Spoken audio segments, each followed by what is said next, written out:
السلام علیکم۔ ویڈیو کی طرف جانے سے پہلے میری آپ سے گزارش ہے کہ آپ اس چینل کو ضرور سبسکرائب کریں تاکہ ہر نئی آنے والی ویڈیو آپ تک پہنچ سکے۔ لاہور میں فلموں کے عروج کے زمانے میں ایک سینما ہوتا تھا۔ اس دور میں فلم کا ٹکٹ حاصل کرنا شیر کی مونچھ کا بال توڑنے سے مشکل ہوتا تھا۔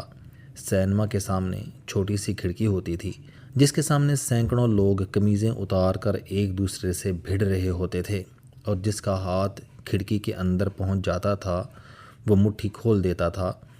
اس میں 5 یا 10 روپے کا چڑمڑ نوٹ ہوتا تھا۔ ٹکٹ کیپر نوٹ لے کر مٹھی میں ٹکٹ داب دیتا تھا اور وہ شخص جیسے تیسے ہاتھ کھینچ کر باہر نکال لیتا تھا۔ وہ اس کے بعد قمیض پہنتا تھا اور فاتح کی طرح سینما ہال میں داخل ہو جاتا تھا۔ انتظامیہ ٹکٹ بلیک بھی کرتی تھی۔ یہ اپنے عزیزوں، دوستوں یا ملازموں کو 50-60 ٹکٹ دے دیتی تھی اور یہ لوگ ہال کے سامنے کھڑے ہو کر 10 کا 20 کی سرگوشیاں کرتے رہتے تھے۔ اس کا مطلب ہوتا تھا کہ تم اگر 10 روپے کے ٹکٹ کے 20 روپے ادا کر دو تو کھڑکی پر ذلیل ہونے کے بجائے آسانی سے ہال میں داخل ہو سکتے ہو۔ صدر آصف علی زرداری پر آج بھی مخالفین ٹکٹ بلیک کا الزام لگاتے ہیں۔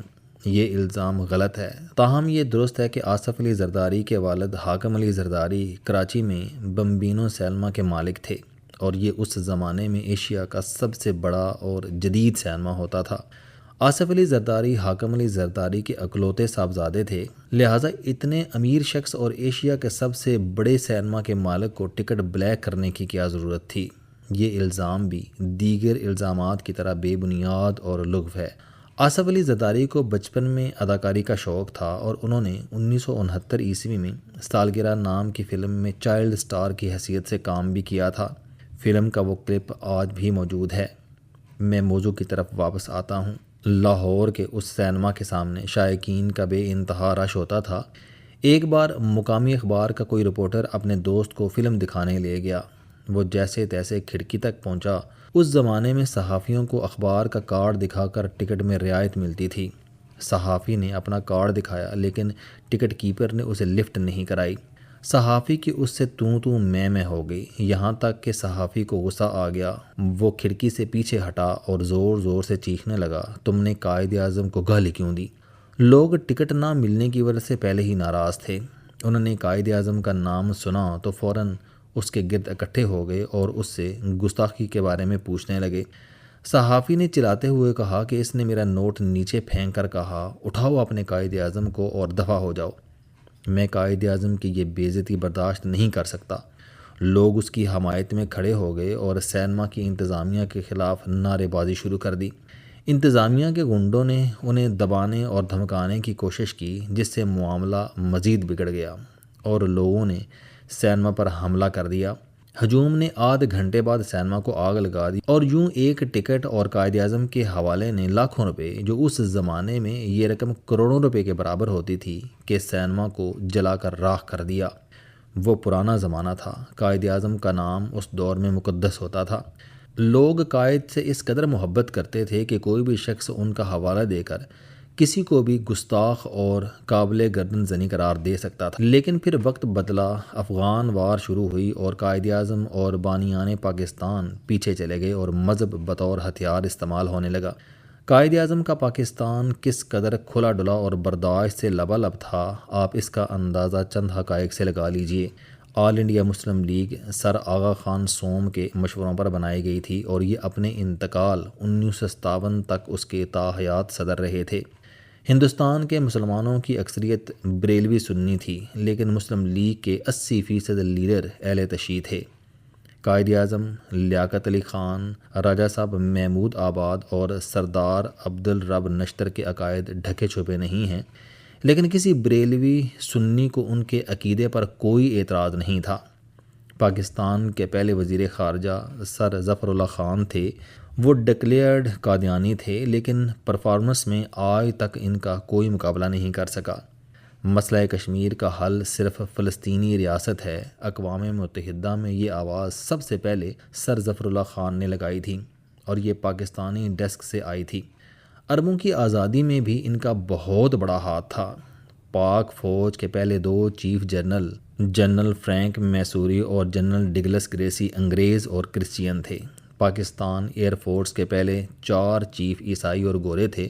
ایئر مارشل اصغر خان 1957 میں ایئر فورس کے پہلے پاکستانی چیف بنے، لہٰذا ہم کہہ سکتے ہیں کہ پاک فوج ہو یا پاک فضائیہ، اس کی بنیاد کرسچین گوروں نے رکھی تھی۔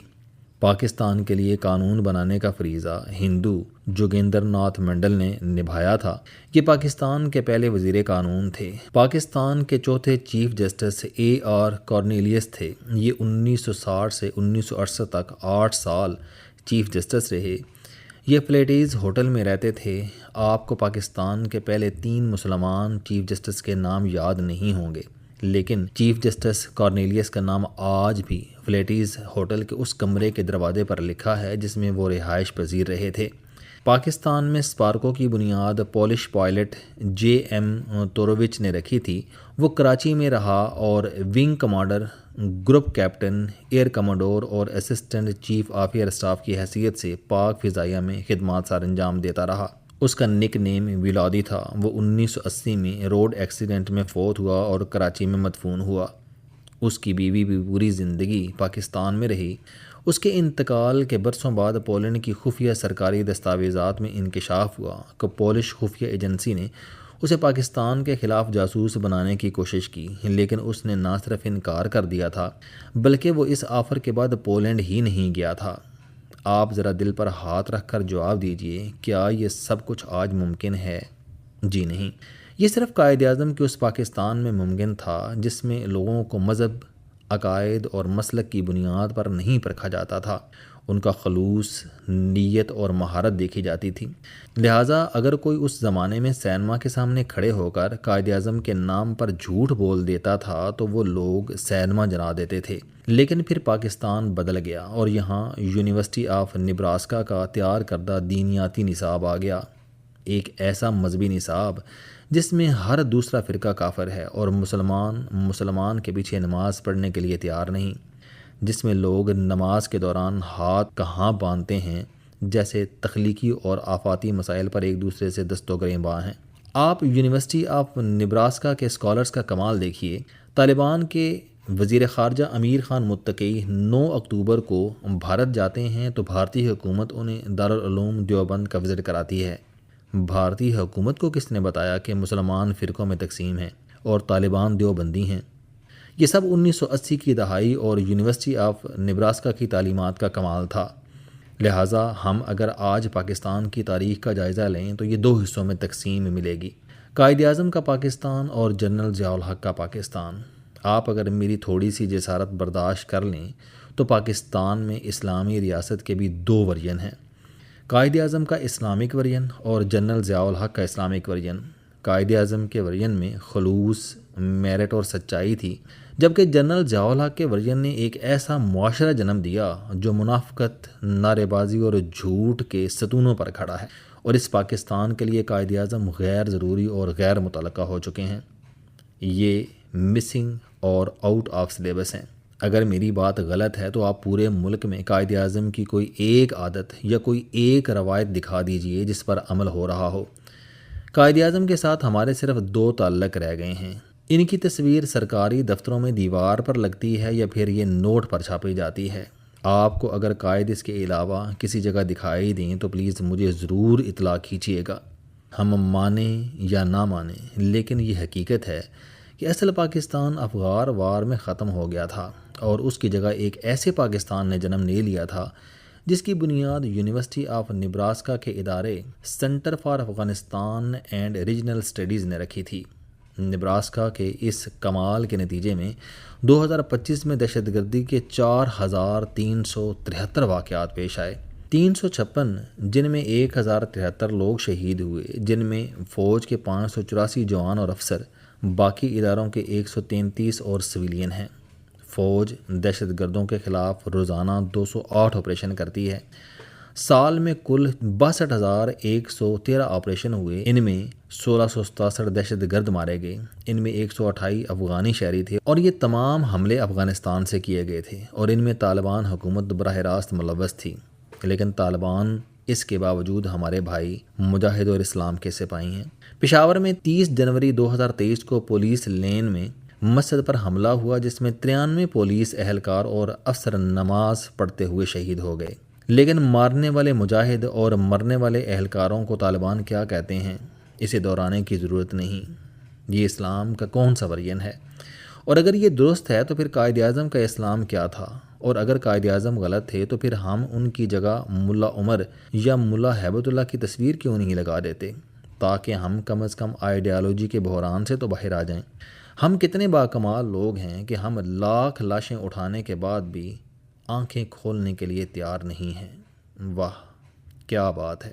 السلام علیکم، آپ اسٹوڈنٹ ہیں، کوئی جاب کرتے ہیں، کاروبار کرتے ہیں، یا پھر آپ گھریلو زندگی گزار رہے ہیں۔ اگر آپ اپنی زندگی کو بدلنا چاہتے ہیں تو اس چینل علم دوستی پر آپ زندگی میں کامیابی کے لیے جاوید چوہدری صاحب کے موٹیویشنل، سوشل، سیلف ڈسکوری سے ریلیٹڈ اور صحت سے متعلق بے شمار کالم سن سکتے ہیں۔ میرا دعویٰ ہے کہ یہ چینل آپ کی زندگی بدل دے گا۔ اس چینل کا مقصد اچھی باتیں معاشرے میں پھیلانا ہے اور اچھی بات کو دوسروں تک پہنچانا صدقہ جاریہ ہے۔